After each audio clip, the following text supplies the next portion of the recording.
Hello साथीहरू, म किचनमा आइसकेँ। आजको भान्सा छ ललिपप चिकन है, साँझको खाना। अब म यसलाई छर्लङ्ग धुन्छु साथीहरू।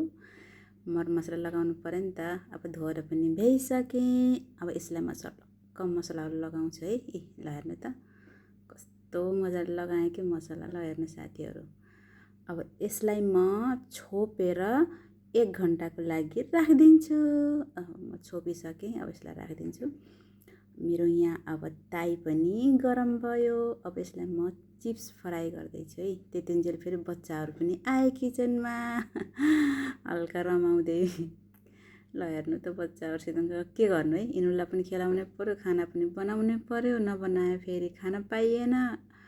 अब बच्चाहरू मात्रै हेर्दाखेरि पनि काम छैन, खाना पनि बनाउनै पऱ्यो, बच्चा पनि हेर्नै पऱ्यो। घरको काम भनेको यही हो साथीहरू। टेन्सन हुन्छ, टेन्सन कहिलेकाहीँ त रमाइलो पनि हुन्छ। के गर्नु साथीहरू। ल मेरो ललिपप फ्राई हुँदैछ मजाले साथीहरू। मैले अब फेरि सलादको लागि पनि रेडी गरिसकेँ। बच्चाहरू नाच्ने गरेको यो सानो छोरी छ कि फेरि एउटी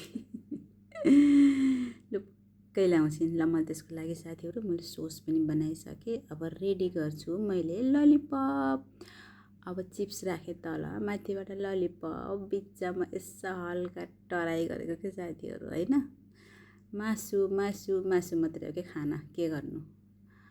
अब मैले बनाउँदैछु रेडी अब खाना दिनको लागि। ल हेर्नु, अब जेटुन छ, खल छ, सबै छ। अब ल रोटीसँग खानालाई कस्तो छ त साथीहरू, हेरेर कमेन्ट गरिदिनु होला।